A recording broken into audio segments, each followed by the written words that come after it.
Well, welcome everyone once again to another conversation with our ordinary everyday mystics. And these conversations for me are about celebrating, honoring, and really recognizing all of the people that have stepped onto the spiritual path, from the beginner to the saint, and to just honor them, honor their courageousness for taking responsibility for their own happiness, for the people around them, and for the world. And being on this journey during this time it's a grind, it's a struggle. And I think everyone needs to be celebrated for doing what they can. And to be honest, we are the people that are lifting this entire messy little boat called planet Earth. And so we need to be recognized and celebrated. And who are we going to celebrate today? That is Bella. And let me tell you, all you have to, in the Gene Keys and Human Design community, and probably many other places, all you have to do is say Bella. And what will you hear? I love Bella. And I love Bella. You're going to love Bella. And here's the thing about Bella. I'm saying a lot of Bellas. She is the embodiment of love. And that's why she has so many people who just adore her, because she adores everyone. So welcome, Bella. Let's celebrate you and your journey so far. Yeah. Thank you for that intro. You're welcome. Oh, and just a little caveat. Look, I've known Bella for what? I don't know, about 7 years at least. But it's so weird. You can know somebody and get little snippets here and there of their life, but we've never really had a one-on-one conversation about life. So this is going to be, I'm discovering more about Bella today. So this is going to be fun. You're going to be eavesdropping on a girlfriend's conversation. So Bella, just to start off with, tell us a little bit about where you were born, where you grew up, and kind of your family influence. What was that like in the beginning? Yes, I was born in the 80s in Sweden by a Swedish mother and a Spanish dad. And from the very beginning, I had that mix of two cultures. And my dad spoke Spanish to me from the beginning, and he said, I can't tell my daughter that I love her in a language that isn't my language. Mm. So they didn't listen to some of those specialists that said it's better for a child to learn one language first and then the other language. So he would speak Spanish to me. My mom would speak Swedish. And when I was a year and a half, I could speak both languages. And I was able to even explain children's programs. We have something, I think it was Christmas in 1983, where I was a year and a half, and I'm explaining the puppets that were the Christmas program that year for children. Wow. So I feel that somehow from the beginning, I got a lot of stimulation. Yeah. And I feel that mostly that was positive. My mom had a pre-state of MS already at the time. So she couldn't walk because her nerve that is for equilibrium had stopped working 2 weeks after I was born. So she was basically sitting with me 24 hours or at least 10 hours a day, just in her lap and speaking to me. And even in the hospital right after I was born, they said, it's incredible. The nurses in the hospital, they said the connection that you have with your daughter, the way that she's 6 days old and she's already connecting with you. So with my mom, I had a very beautiful connection, and with so much stimulation of language in very early month of my life, I guess that language was something that got imprinted, and that is one of my passions, because I have just continued and continued in a way. And of course it could be more. The last one I started with was Japanese, and I haven't continued. Oh my God. But it's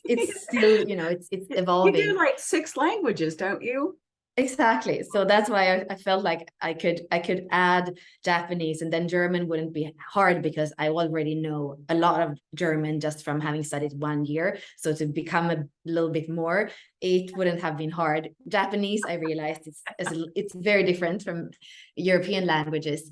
But yeah, so I know that when I started learning French, when I was 13 or something, my mom says that I came home and my eyes were sparkling, and I was telling her about these things in the book that I had in French, and it was a passion. And then when I was 18, I moved away from Sweden. So my upbringing was much in Sweden for school and everything that was serious. And then we would go to Spain every single time that I had Easter or summer holiday or any time in the year. So for me, Spain was the fun and Sweden was the serious. And also, I'm probably this like only Swede that doesn't know how to ski, because every time we had time off, You were in Spain, you were in the sunshine somewhere. exactly. That's funny. We'll get to the father in just a moment, but all of this stimulation to learn and create all these different neural pathways, all this stimulation that sets you up for everything that you're doing now and all of your gifts and talents. It's amazing what that kind of stimulation can do, because people, you don't know what a genius she is about. Anyway, we won't go there just yet, but wow, that's brilliant. And Kat, is that kind of versatility. So when we look even at my gene keys and what we call the sphere of relating, I have the 16th gene key, which is the gift of versatility. And I feel like somehow that imprinting, we are set up very early in life for the things that are going to be there with us. And I do resonate with that. Also, that kind of curiosity that we have in Yeah, gift and for 16. people as well. Yeah. I mean, God, how it's beautiful. So parents out there, start exposing your children to everything, and it's beautiful. Okay, anyway, keep going. Sorry. No, just to kind of see, I guess that's for me with those systems, now it's often, instead of trying to understand somebody by going in and desiccating a chart and, tell somebody who they are, I feel like it's also a beautiful way to know somebody and then look back in the chart and be like, oh, that's a beautiful confirmation what's actually there. And not try to become as your chart, but just the opposite in a way, go back and kind of smile at the evidence that's already, or that that what's already there, we already know, and we don't need a chart to live that life, because when we are coming into who we are, it's natural. It's not that the map or the chart that can tell us how to live and who to be. We need to find that inside, and then we can actually see the beauty of those systems that for some reason are actually very accurate in our gifts and talents. And just for anyone who's not familiar, we are talking about gene keys and human design charts or astral, those kind of charts. But I had a thought, and also it kind of shows you when you're looking back, when you get the history of I guess the history doesn't matter, but that our uniqueness, I don't know really why I'm saying that, but it just shows you we need some people who are more hermit thinker types, and some people that are just born, it's their soul contract kind of thing to be out into anyway, it's beautiful. Keep going about I need to stop talking so much. Anyway. No, that was where I wanted to share about just that. I guess that's part of what my life has been. It's been a lot of versatility. And I do also recognize that it's a privilege to grow up in Sweden and to have parents that really have time to care about you and that can send you off to do language studies in Hastings in England in the summer. Like, there's definitely some struggles that I haven't had to fight. And then, of course, because everything is relative, right? I have had on a soul level, I've definitely had my battles and my struggles and my existential despair. But I do recognize that I was born with a lot of things already there that I didn't have to fight for. Right. And how was the relationship with your father? Was it just... I feel my father was amazing when I was a baby. I know he was. And when I was a child, I think it got a little bit more tense when I started to have my own ways. And he always used to say, don't tell her what to do because she's going to do the opposite. I'm Taurus in astrology. So I've definitely have that. And I'm an only child. So my way is important for Right, me. right. So absolutely some tension. And he was Spanish. So definitely it's like, no, if Yeah. Sunday and my mom only wanted one television in the house, he has the telecomando, which is the remote control. And that's, and, you know, I remember one thing, speaking about different cultures, that I wanted to see something. It was like 6:15 in every day. There was children's program, and my dad had watched his football, his soccer, the whole day on a Sunday. And I was asking him if I could just watch my program for a little while. And I remember him being big, because he was that kind of person, like Spanish people, became very angry in the moment, but then 2 seconds later, everything was fine. So he took the remote control and he's like, if don't take the remote control, go and throw yourself out of the window or something like that. And I was not like, of course, in that moment, I was a little bit like, oh, you know, it wasn't fun. Then my mom comes in through the door and she's like a thunderstorm. And she's like, you don't speak that way to my daughter. And it's like the whole house is shaking. And, you know, for her, it's like this disrespect on a level that you can't even conceive of as a Swedish person, to tell your own daughter to go throw herself out of a window over a television program. Like, you know, for her, it's a completely different thing than it actually was. Because for my dad and me, it would have been like, I'm looking at him maybe, you know, like with like a little bit of like, and then I would have gone out and, you know, found my toys or whatever. But for my mom, it was this. So definitely, you know, I feel that somehow living in Sweden as well, my dad always had a little bit of that. He couldn't win in a way in a culture that wasn't his. And my mom and I often were like, oh, you know, we are right and he's wrong. But then when in the summer, he kind of got to be right, and got to be wrong. Again, you know, even, you know, for just backing up, your reaction to those potential explosive experiences with your dad, I mean, am I wrong here? It didn't seem to devastate you because you had such respect and endearing connection with your mother. And then when you went to Spain, you had endearing connection with your father. So you had a really solid base. Did you collapse during these times or did you remain stable? You seem pretty stable. It was definitely not devastating with my dad when I was a child, and even in the tension, I don't feel it was, because I realized, like you say, the cultures are different, and I learned to navigate those cultures. And I often say that when they sent me to Spain, my mom was in a lot of rehabilitation, so sometimes I went to Spain by myself, and my dad's sisters were almost like mothers.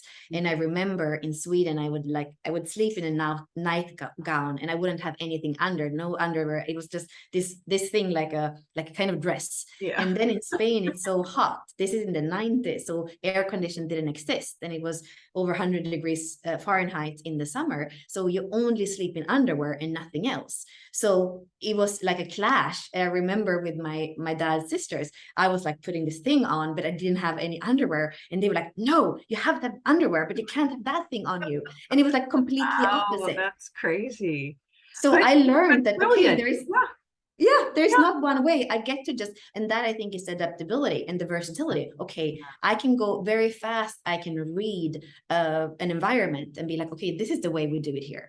So wherever I go in the world or whatever environment or people, I can read into what's the thing there. You know what? And I think that that's a testament to learning different languages, because it sets you up. Yeah. I had a thought, but let's move on. I want to talk about how. I want to say something just to be really honest with your question. So the devastation came later in my teenage years, when with my dad, I didn't feel like we could understand each other. And because I had this very developed way of speaking and explaining and making reason of things, and kind of not being right for the sake of being right, but actually being able to connect with my truth with the other. And I felt that because of his intolerance sometimes, or his way of being maybe in another culture, he didn't want to connect with me that way. So my teenage years, that was devastating for me, because, you know, I deeply wish to connect with the people that I love. You know, part of what you were saying in the beginning, like that's for me, that's what nurtures my soul and what makes me have hope of humanity. So if I can't feel that with my own dad, that is devastating. And I did I did go beyond it and past it, but definitely there were times where I felt devastated in my teenage years. Yeah, and in having that devastation in those particular years, which is so formative, it does set up just a very thin wall, and then a hesitation of interaction. It does set, yeah, it can be very difficult to get out of that and heal. Yeah, thank you for sharing that. So we are talking about the spiritual journey. So I know that you mentioned that your mom was always into this kind of stuff, quote unquote, but what was like, did she talk to you about it? What was your personal trigger or spark that said, okay, or was it just always around and you didn't have a choice, or I don't know. Yeah, it was definitely always around, and I did not have a choice. There was a place called the Light Cave or something like that. I guess the translation would be in English, in the city where I grew up. And that was where they did all the new age things in the Nice. Reiki and Gestalt and like everything. And of course, I was like a little girl that my mom always had with her because I was the only child. So everybody were so nice to me in these places. And I remember my mom taking me to A Course in Miracle, like a study group. Yeah. And we went to church once a year to sing Christmas carols, but the rest of the year in Sweden we didn't go to church, so And get that a was blessing just in case. No, just kidding. that, right? Because then my grandmother was happy, at least, I guess. Right. So it was always there. And also I feel, because my mom was not only pure in her seeking, in her spiritual seeking, but also actually in the physical. So she Right. was growing wheatgrass in the laundry room, and we did biodynamic, like we went to places that had biodynamic farming before the word organic even existed. Wow. So definitely on many levels. And then she would do some of those retreats where they were like emotional, mirroring and emotional expression. Really, My really, dad before was it became very, mainstream, before, yeah. Wow. no, and my dad could not like, it was hard for him, and I Of can see it even course. now with couples today, that he was like, why are you going for a week with this big, there was a man and his wife, but this man that was doing retreats, and then my mom would go with sessions. And at that time, it's crazy, I remember at the time when I was a little child, my mom would pay $140, which 35 years And ago, yeah, $140 for one huge. session. Yeah. One session. That's huge. That's a huge, huge. So my dad was like, I feel like you're just depleting yourself because you're seeking for something. And where is it? And he would open the fridge and it was all these supplements. But my mom was seeking, in a way, she was seeking health. But Yeah. and somehow I guess that's also even more complex in a way, really what she was seeking, or why her physical body and her neurological system weren't happy. Like, Oh. that's probably her soul's journey here. But I do understand him more now. So to kind of segue into what happened for me, was that my way into my own spiritual journey or seeking was the discernment. That was what made me seek, because my discernment was, after all these years with my mom, and I mean, I was 8 years old, I think, when she took me to the first session of I something. know, but she was priming you. Part of her mission was to prime you. And I guess that to have an illness that would make you seek something holistically or spiritually, so that she could prime you and take you here and there and just begin to coat you all, yeah. Anyway, sorry. No, definitely. And also that makes me think of the fact that she has been of the future always. I mean, she said in the 70s that she was a world citizen and that she didn't want to belong to one country. She was speaking about the things that children should learn in school, because her first years she was a school teacher for kids with special needs, and she was speaking about, and before that she had kids that were 7 to 9, and she was saying these are the things that they should know. There should be a subject called life, like learning for life or something. And so she was definitely, and also like massage on the shoulders. Oh, and you know what? Can I just say this thought? Her consciousness was far beyond the evolution of the body she inhabited. Yeah, that gives me, I know, it just more gave me goosebumps. chills too. I just saw that. That's why she had so much trouble, but her consciousness influenced far beyond her physical reality. It's beautiful. God, it's so beautiful to hear this. Anyway, sorry. No, and I with that, she came from a small town, a really, really small town where they were the only thing the town had was that they were blowing glass. So like art with glass, so glass to drink from, but also art Yeah. that were Yeah, blown with I know. glass. Yeah, that's beautiful. It's beautiful So creativity for a town. right. But the sad thing with that is that she would take the glass that was colored and in behind that, the factory, not the factory, but well, that where they created the glass, and they would throw out all the glass that they couldn't use because it was destroyed or something. Yeah, So she would go as a child and pick the glass that had colors. And at that time, the way that they had the color attached to the glass what was with mercury. So probably a lot of her neurological problems came from the mercury that she had played with the wow. color glass. Wow. So, but in that town, when she was not even, I think she was 18 in 1967, they came and they came some people that were just there for a while, and they were introduced people to transcendental meditation. Not everybody, but she had a Right, right. friend who Yeah. wanted to bring her, and then she had it out of her body experience, probably in a way Kundalini awakening. And I feel that, of course, the soul has decided all this, but she didn't even have at that time, her body and her consciousness knew that was aligned, but at that time she didn't even have the understanding for what had happened. Yeah. And also she felt in a way that she was betraying her only God, the God of the Bible, because she was brought up with that, and she was actually her mantra, which is specific for each person or each year, depending on the year you're born, was the goddess Lakshmi. So it's very different to bow to the goddess Lakshmi than to the God that we know in the Christian church. So I feel like there was a conflict there in her, which is part of the conflict that then manifested in her being somehow. Absolutely. Wow. Wow. And so where did your discernment come in that catapulted you on your, yeah. So I definitely feel that my dad, with some of the things my mom did, I could start to see how he was right, and how my mom in some ways was a bit on a merry-go-round of seeking, and some things were good and some were bad. And I feel like my way in, so I moved to France when I was 18, and then I was very drawn to shamanism. I was very drawn to like the Aztec, the Native American culture, the medicine wheel. So I started to go towards where I felt more resonance.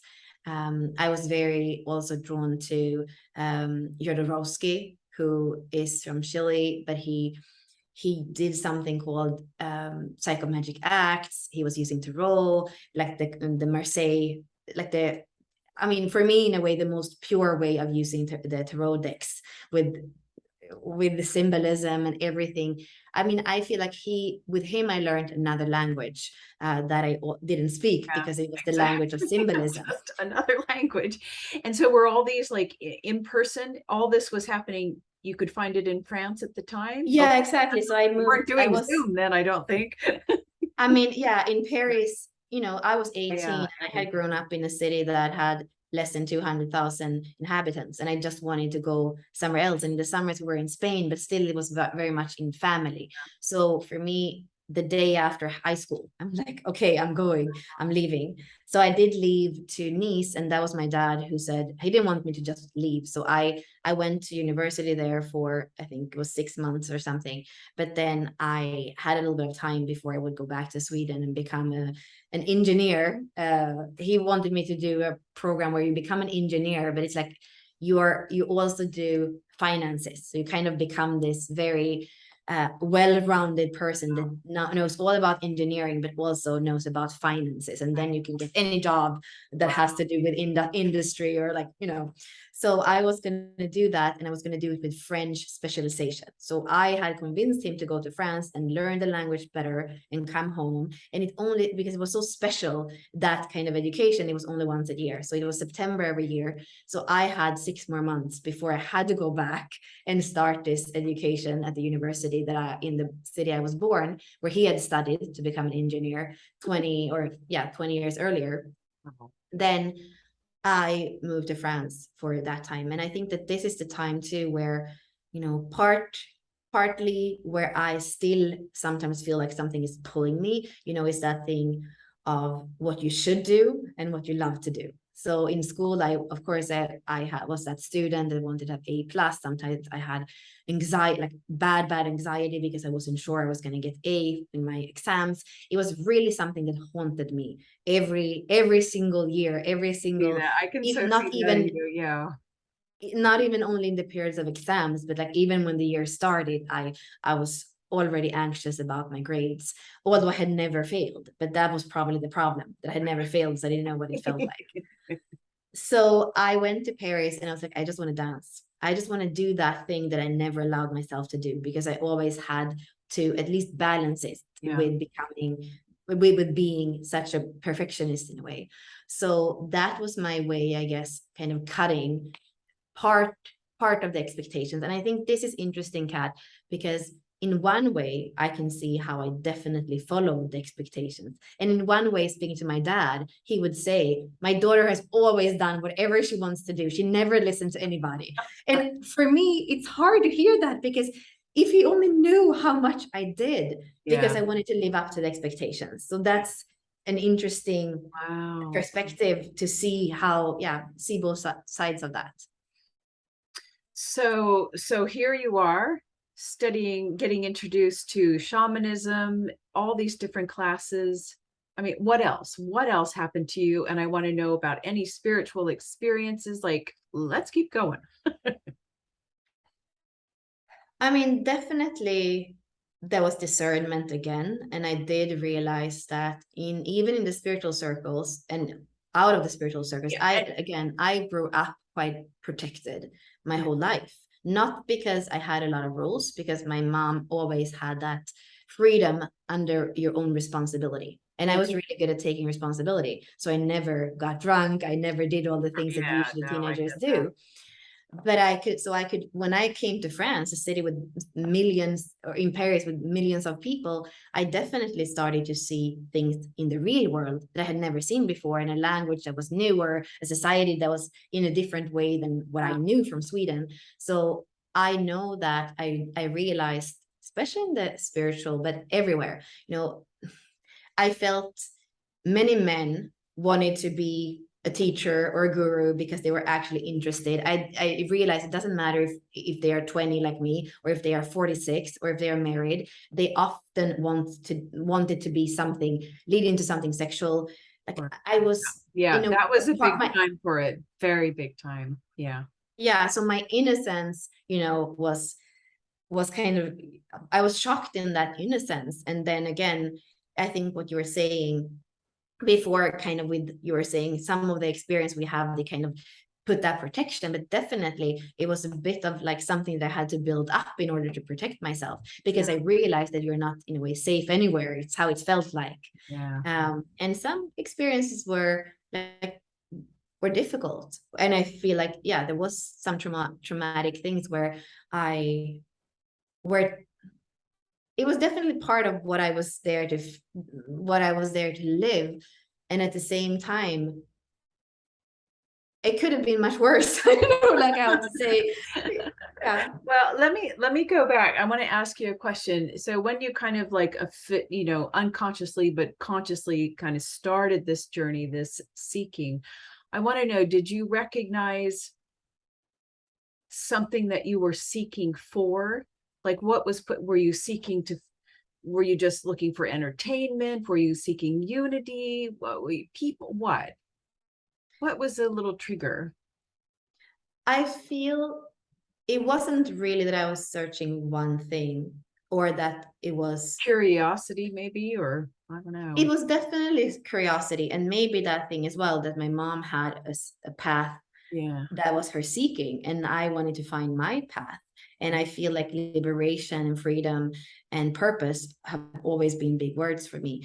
I did go into relationship very fast when I moved to France, which I think was partly how I could defend my walls. because if anybody wanted to do anything with me, I could say I'm in a serious relationship, so I'm not available. So that became a way for me to say no to everything, but in a way also a way for me to not actually allow myself to even feel into it. Is there anything with me and this person that is meant to be felt, to be explored, to be connected? No, I chose to be somewhere else, so that just autopilot, I had to say no to everything else. So I can see that choice afterwards. However, that relationship became quite complex, because the person I was with, even if in the beginning it was beautiful, there was a lot of adventure, he was 9 years older. So if I was this person a spiritual teacher or a no, this was not Yeah. a spiritual teacher. Okay.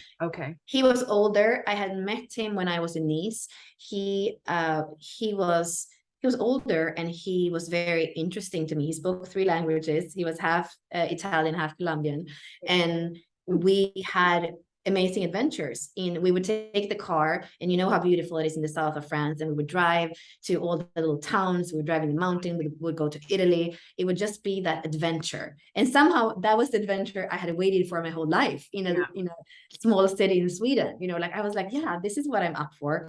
And he loved salsa. I mean, he loved the music that I love. He loved the dance. We loved the same things. So it was definitely very powerful and beautiful in the beginning. But he was bipolar, which I didn't know until years later. And then a few years in, he also started to drink heavily. So I was in a relationship where I, in a way, was hostage for in a sense.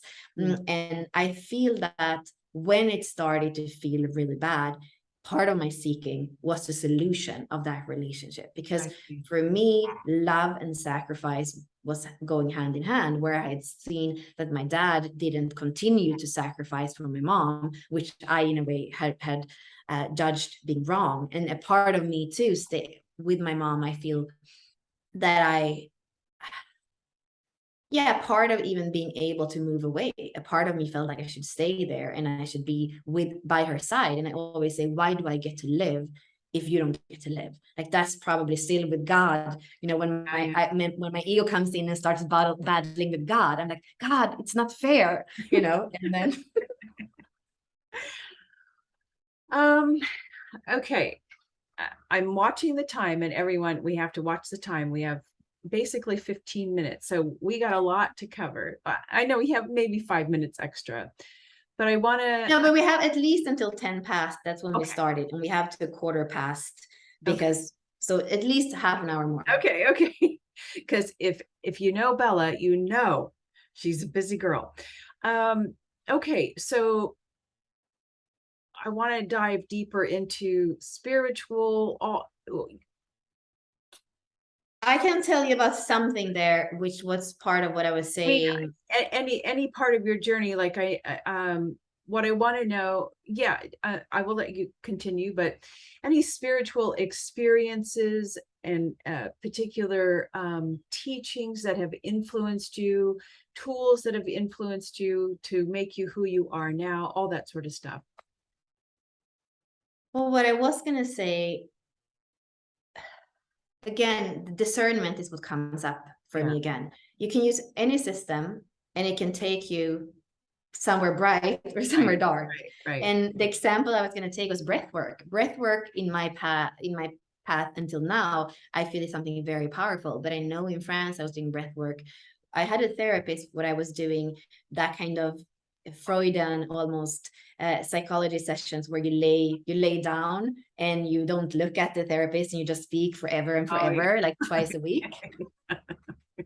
So I did that for a few years, and her husband, I think I don't know if they were married or not, he did breath work. So I would do breath work with him. And I remember these would be sessions that were like 3.5 hours long sometimes. And they were all about that emotional, outburst. And I would cry and I would breathe and I would scream and I would be sweaty, or like I would come out and I would be completely drained. Yeah. And like, I'm like, "Oh, that was re-traumatizing. Like, I don't know, like, why did I have to go? Like, why?"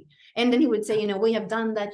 I do that sometimes still though. You need to put your arms and your hands in ice cold water so that all the energy that you have moved is like, you're actually, moving it out of you. But it was like, how much do you need to shake? If you have like this thing with snow in it, like the decoration with snow, you don't shake it for 3 hours. You can do like this and it's still Right. gonna like, Yeah, yeah, shake I it. hear you. I So could just I see feel, you just coming out of there all sweaty and just like, wow, what just happened? yeah, and then you're so hungry. And I remember once when I was all into raw food and all that, I was so hungry and so exhausted. So I bought yogurt, and I hadn't eaten dairy in a very long time. And I all ate like those 2 or 3 yogurts. And then I remember I had like panic over that for weeks. And like, oh, that wasn't pure. Why did I eat that? Like it created, like when you go to the extreme with anything spiritual or health wise, it's actually starting to become the opposite. It becomes an obsession. Yeah. So I feel most of even the tarot, like if somebody tells you, okay, they do a card thing for you and they see the father and the mother and they look at different directions and they say there's a split in you, and like you can always find more problems, and you can I guess that's the thing, you can take everything literally, or you can take it as a symbol on your spiritual path. Yeah. And I believe that I had learned, and my mom was very analytical, is very analytical. So I think that sometimes I took things too literally and I wanted to do them too perfectly or enough. Or so I feel like many things of what I did could be held more lightly. And See that. I can see that. Yeah. yeah, because the intensity of me, like Right. there's nowhere I won't go. I will Yeah, go there to yeah, depth of everything. yeah. And so I want to, yeah, the know where you won't go. And you talk a lot about tantric, Kundalini, intimacy. And I know that, how did you get started on that path? And what does Tantra mean to you? And like, did you go to some retreats? What happened? Blah, blah. So that's always been a question for me. Like, how did you get started on that? Did you? Yeah. Mhm.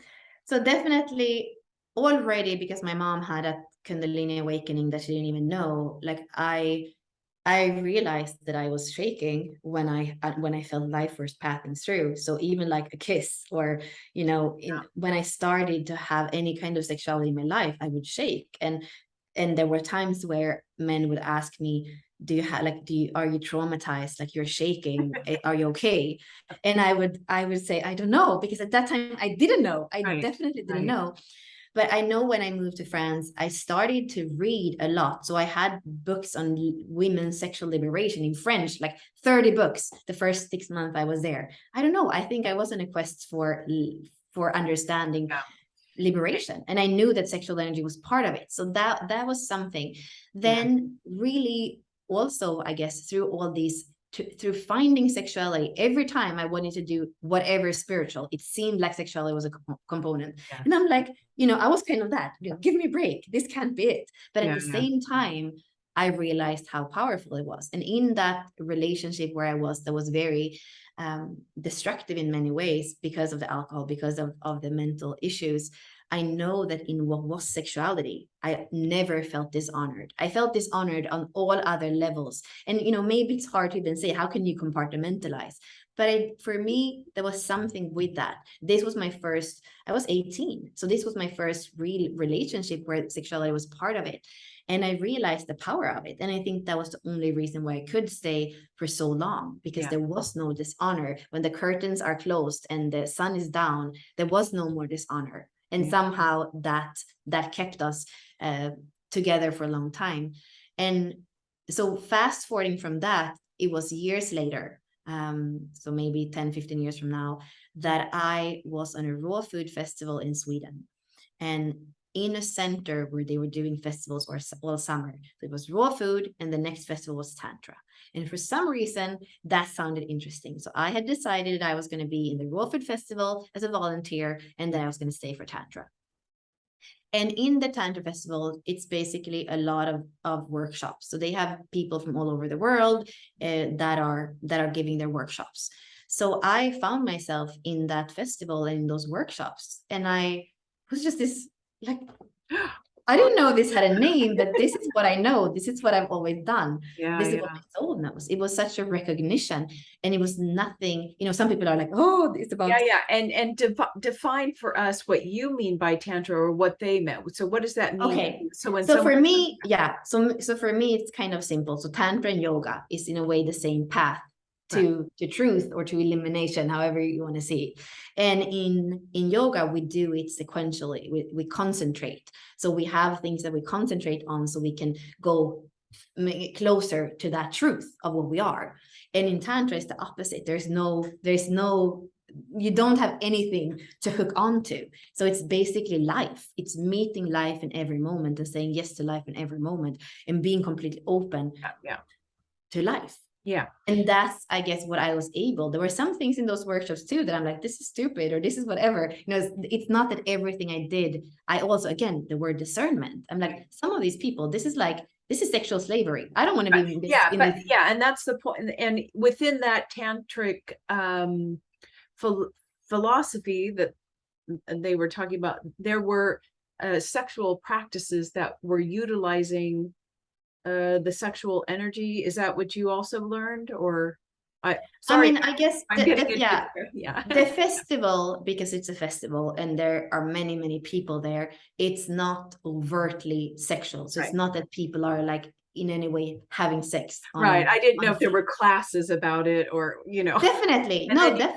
And life force and the armoring of like, whatever is stuck in the body, and also tantric music, like some really beautiful women who were like devotional singers. So in many different ways, definitely exploring life force.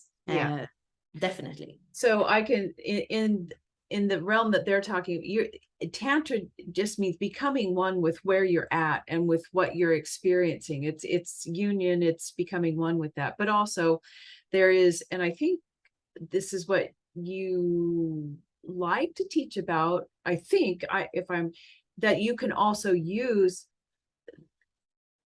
intimate connections, physical intimate connections, to enhance that union, or to at least experience oneness.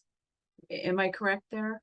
I would say that in the relationship that you already have, or if you have a primary relationship, this is stuff that you do like to teach because you've done it. I know, I thought you'd. Yeah, I would. Sorry, folks. I definitely have included, before COVID especially, tantric practices in the work that I do, but I would not go as far as Osho, for example, to say that sex should be transpersonal and you should be able to have sex with anyone. No, I don't think that at all. No. No, sorry, I didn't mean to get off on that tangent, but I do, just for viewers' information, anyone who's like, oh, the sexual energy is Kundalini, and absolutely that some particular risings of Kundalini are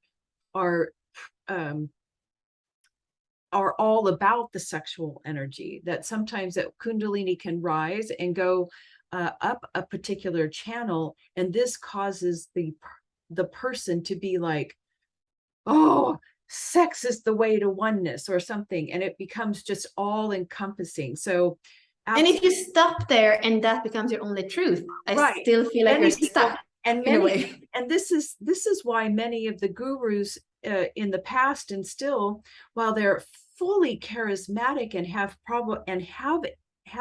awakened and are enlightened to some degree, if that Kundalini is still stuck in that thing, then this is why that they'll then go with their students and have sex with them, and it's like a big scandal. And anyway, why did we get off on that? Anyway, I wanted to talk. No, but this is important. I just wanted to educate people that the sexual energy is Kundalini. It's just Kundalini that hasn't quite, it's the spark for you to decide, how am I going to use this creative force? Am I going to spill it out? I mean, the Jewish traditions are all about, when you marry, and they talk about how the sexual act is to be done in order to enhance Kundalini. So it's very, anyway, I'm just wondering, did you ever, do you recall a past life like in Egypt? Like, because you're very, yeah, this is part of your training. It feels like I remember it since forever, and that's what I want to say. I prefer to bring this in with everyone because I know if you're not consciously aware of the life force that moves through you, whether it's blocked or non-blocked, like we know, Kat, there's a lot of purification needed for that energy to completely just be able to move freely in a way that is constructive. So whether you're aware of that movement or not is there, and this is a sexual universe, and life force is in everything. So for me, it's important to bring that awareness, and definitely, I feel that sometimes we don't think about how maybe our sexuality is influencing our spirituality. So if somebody sits there watching porn or go to some of those parties where where life force is used in a way that I don't feel is necessarily honoring to life, to the human being, to respect between beings.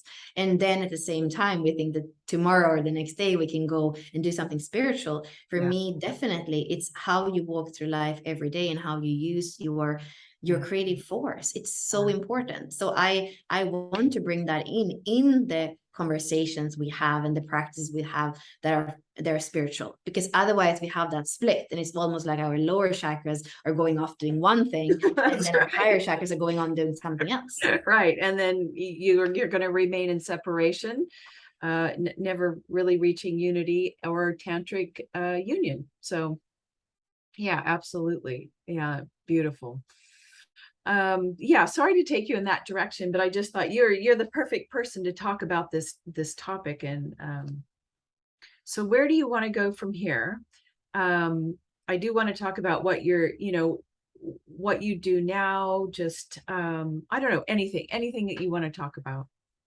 I mean, I feel that there is a reason why we went here, and I feel that there is also a uniqueness with each one of us. So for me, possibly what we just spoke about and my path to that and all the discernment that I had to have, and part also those experiences that were difficult, where sexuality was part of it.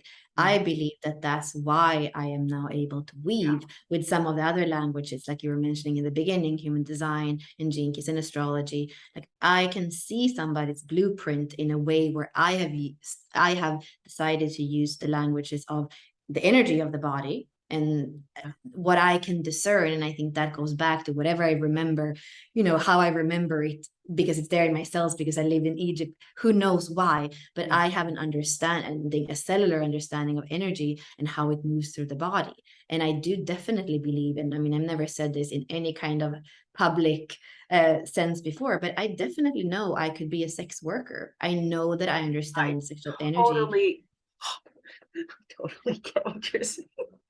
Yeah, sorry. Yeah. And I don't feel like anyone could say, like, I don't feel like anyone could say that and can understand that energy and can merge with that energy. And in one way, I think that also is about being a virgin, because I see that as is a shamanic ability to go into an energy and work with that energy that moves through another being.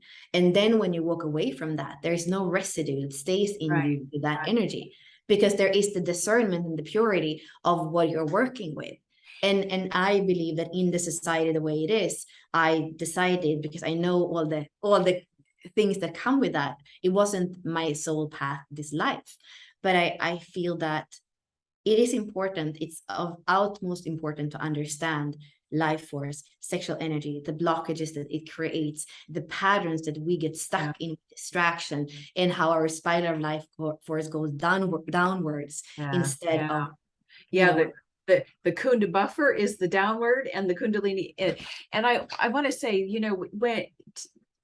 when you're working with the sexual, with a partner in the sexual intimacy and doing this, this is high. You can't just go to a weekend retreat and think, I'm going to have sex with my partner and it's going to be great and I'm going to have union. The level of consciousness and awareness that it takes to move into the sexual act and remain aware without losing yourself in the pleasure of it and losing control is extremely difficult. So, all of the tantric things that popped up in the past, and I don't know if they're still, but you know what I'm talking about. Remember, a long Neo Tantra is what we Yeah. often call it, the new Tantra. And there Yeah. have been so many different things that actually have been even dangerous. There Yeah. was actually even an organization called the New Tantra. And it became a kind of cult even. And I know women Exactly. that still are So healing beautiful. from Yes, that yes. paradigm. And so anyone out there who's like maybe drawn to the tantric or the sexual, whatever, sexual path, or you know what I'm talking about, have discernment about who's teaching and how they're teaching, because the level of consciousness, you cannot just go in there and be very, very careful. Anyway, enough of that. Sorry. No, so I mean, going back to that, Kat, I feel like this is part, and maybe it's not so popular because I became public in a way when it comes to what I'm doing in the world with human design and gene keys. And there are probably people out there that's like, why is she speaking about this? Why is she? And I feel like that's the uniqueness.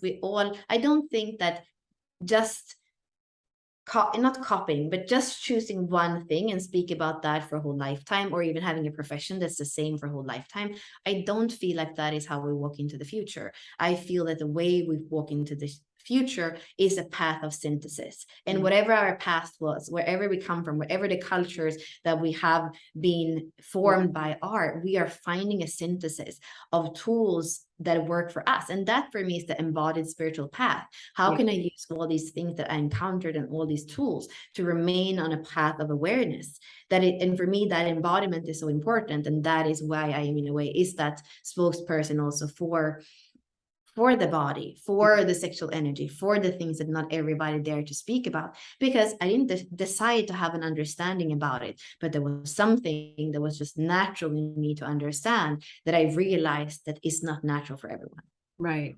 And what do I want to say here? I wanted this synthesis of all the different cultures and blend is really the first step to, and I have another question, so hold on, is the first step to us as a collective, a humanity beginning to blend. If we can start blending the religious dogmas or just whatever, you're starting it. Let me take the most beautiful. Anyway, I want to know, I just keep having this question inside of me.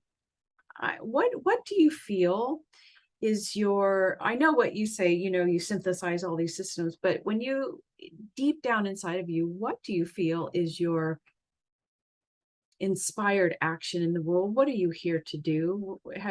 Beyond synthesizing systems, is there a deeper inner calling or knowing about what you are here to do or be? Don't be embarrassed. I know you wouldn't be embarrassed. You just say it like it is, because I think Bella knows her truth, and her truth is the truth. I don't know. For me, aliveness is a word that feels so important. And in that aliveness, we have that the polarities coming together. And, when we are, like we said before, if you're too intellectual, you're here. If you're too just out there and abstract, you're here. For me, aliveness is when we can feel in a person when they are truly alive and when they're not in extremes. And for me, that would be the purpose. Aliveness for me is the purpose. And when I can spark in the world more aliveness, and sometimes I definitely feel that some of the systems that we're speaking about are actually heavy. And then I'm like, no, I'm not on this path of aliveness. But then I might be on a call with you, Kat, and you are kind of that holder of truth. And we're kind of pushing it, provoking in. And then I'm like, yeah, this is aliveness. And even when we find the places that are stuck, there is a potential for aliveness here. So definitely, I feel like aliveness is what I bring to the world, because I'm finding every day more of my own aliveness. And there have been parts of me that were very shut down. There Yeah. has been a lot of constriction in me that I have had to years and years and years, right? Of acceptance and allowing more of me to be alive. Numbness, constriction, yeah. The prison of perfection. Yeah, I absolutely, you know what? I've never heard you say that or explain it that way. And I think it's absolutely perfect for you. I absolutely, aliveness, that's your mission. That's your soul mission. And to help others embody this in aliveness. And so how do you do that? I mean, how, if you've fallen in love with Bella, and I'm sure you have already, I'm not talking, I'm talking to anybody out there, you know, how can you help someone out there if they feel more alive? What do you do? I mean, I know you're co-founder of Unlock Your Design. Yeah. I mean, I'm very happy that the pandemic happened, because in the sense that we did to create something online. I do believe that it's much more potent in person. And I definitely feel that we need to work with the physical, the emotional, and the spiritual, or understanding, awareness. You know, it's kind of what I would say the segue to the spiritual. So ideally, we are able to work on all these different things together. And I do use body work. I'm not a body worker, but I do use the body. You've already done it in another lifetime. You brought it with you. You brought the knowledge. Yeah, exactly. Yeah, so and I also feel that doing things in groups, small groups. So online there can be so many people and it's not personal anymore. But to have a dynamic group of like 4, 5, 6, 10 people where everybody's seen and everybody's included. And like you said in the beginning, really, if part of my purpose here is to love, you know, to actually be able to feel everybody that is in a dynamic together. So these kinds of containers, which is like the same, anything and everything transformation wise, I feel can happen in those places of trust, where we are together in a safe, sealed container that we create together, where everybody trusts the process. And I guess that aliveness for me comes together with transformation, because something that doesn't transform, that doesn't evolve, it's going to die. Yeah. So with that quest for aliveness, continuous aliveness, we actually need to evolve. And that's what I feel. We are catalysts for each other. So it's also for me to find that fractal that has as much of intense passion for aliveness as I have. Or know that there is something beyond, or like behind the numbness, behind the constriction. We know it as human beings, even if it's just a little spark. I know that we know inside that there's so much alive in us. Yeah. We all know that. Yeah. Okay. So just put it more practically. So Bella, and I know she likes to do things in person, but let me tell you, through Unlock Your Design, I just kind of want to do a little plug. If anyone's interested in me, look, first of all, what she and Ashley have done, Ashley's her co-partner of Unlock Your Design. If you are a Gene Keys or in human design astrology person, go there. I would say start in the Facebook arena, but anything you could ever want or know about the integration of human design and Gene Keys, these girls have figured it out. I don't even know how to say it because I'm not, but when Bella talks about being in a group and, you know, kind of not poking at each other, bringing the aliveness out, I mean, if you want to get in a group with Bella, I think they do weekly transit calls, you know, what Gene Keys, she will poke you and she will hold you and love you. I mean, I know from personal experience that when you're held by Bella, she is going to challenge you, but in the most loving, beautiful way. I don't even know what to say after that. I'll just let you continue. I just want to share that she does what she's talking about. So thank you, Kat. Yeah, with Unlock Your Design, I feel that one place to start would be the free library on our website. So the direct way of going there is www.the64doors.com. Okay, so I'll put that link there. Okay. And there we have the 64 gene keys, gates, hexagrams, it doesn't matter. Like we have the 64 archetypes that we have in the I Ching, that we have in human design, that we have in the Oh gene yeah, keys. they have synthesized everything. So much information, your mind's going to explode. I just wanted to say she is a brilliant master reader, Gene Keys, human design astrology. I'm only halfway through one of her readings for me, and it's so spot on and so intense with information. I can't take it. I have to take a break. So if you want to read, anyway, keep So, going. that goes to back to the aliveness, I guess, because Yeah. with those 64 archetypes, you get to taste, like take a costume on and live that archetypes for a little Yes. while. For Yeah. example, if you look at your gene keys, oh, that's my life's work. Let's see what that archetype is. So it's a way of playing with it. And again, it's about becoming alive. Or when I do reading, yeah, it's going to be intense, but maybe it pokes you a little bit to turn off that reading and be like done with it and go out and be alive for a little, like there's something that's shifting and changing. So definitely it's something that's moving. And I guess that's part of it. Like, how can we move that aliveness in ourselves? And sometimes, maybe my way of doing it is a little bit intense and provoking. But like you have said too, there are times where I can just be very much in the receptive or like the embrace of what is. And I don't need to push. Yeah. And the community that you're involved, it's just a brilliant community. If you are looking for like-minded people, Gene Keys, human design, and then really want people to hold space for you, I highly recommend Unlock Your Design, Bella. I don't know what else. I know we're running out of time. So how would you, thank you, by the way, Bella, for taking time to talk with me. And sorry if I pushed you. I was just, when I'm concerned about time, I get a little nervous and I'm like, oh, okay, what next? What next? Anyway, is there anything that you want to leave us with? Like, just, I don't know, anything you want to leave us with? Final words,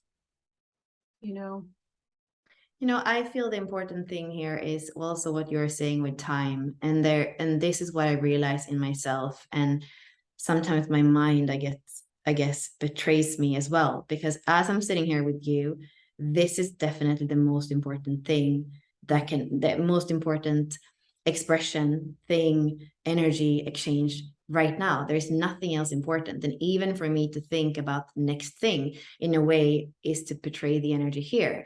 So I feel like it's a reminder to not have things back to back to back all the time. But the other thing is, whoever is in front of you right now, and if you happen to be watching this interview, like right now, how much are you here with your heart? How much are you here with your presence? How wholeheartedly are you here and now with the person that's speaking with you, with the eyes that are there with you? And that's what I feel with you now, Kat. This is so valuable and so refreshing for me, and I can't even think about the next thing. I definitely feel completely present here, and that's a reminder for me to always be honoring the connection that I have in the moment. And this was a very precious opportunity to do that. You just left me with chills, and you know what, I needed to hear that as well. You embody that practice like 1,000. You don't even need to practice that. It's who you are. And I think I could take a lesson from you right now.